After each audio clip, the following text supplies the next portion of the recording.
Hello बच्चों, let's read the question which says that consider the two statements and choose the correct option. Statement A है parthenogenesis is a form of reproduction where offsprings are formed without fertilization.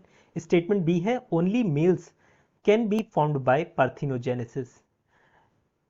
यहाँ पर option में देखिए क्या दे रखा है। पहला है statement A is correct, second में दे रखा है statement B is correct, third में दे रखा है statement A and B are correct और फोर्थ में दे रखा है statement A and B are incorrect. Here the key concept for this question is parthenogenesis. यहां पर जब हम पार्थिनोजेनेसिस की बात करते हैं तो पार्थिनोजेनेसिस का मतलब क्या होता है? इसका मतलब होता है कि ऑफस्प्रिंग डेवलप कर जाए without fertilization of egg. when offspring is produced without fertilization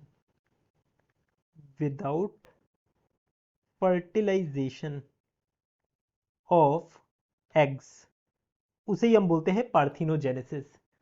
parthenogenesis कई तरह की होती है, जैसे कि कुछ एग्जांपल अगर मैं बताऊं, एरहिनोटॉकी, एरहिनोथैलीटॉकी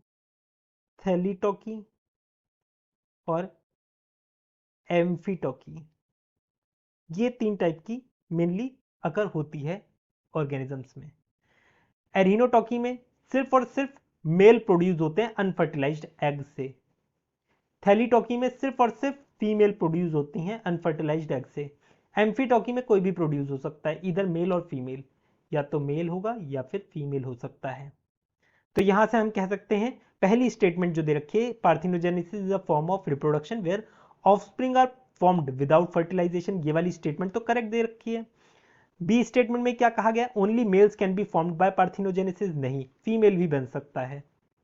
डिपेंड करता है वो पार्थिनोजेनेसिस किस टाइप की है। तो यहां पर सिर्फ ए स्टेटमेंट करेक्ट है, तो हमारा आंसर क्या होगा? Option 1, that is statement A is correct. और बी तो इनकरेक्ट है, तो इनकरेक्ट वाला ऐसा कोई दे नहीं रखा है, तो हमारा आंसर क्या होगा? फर्स्ट वाला। I hope you understood it well. Best of luck.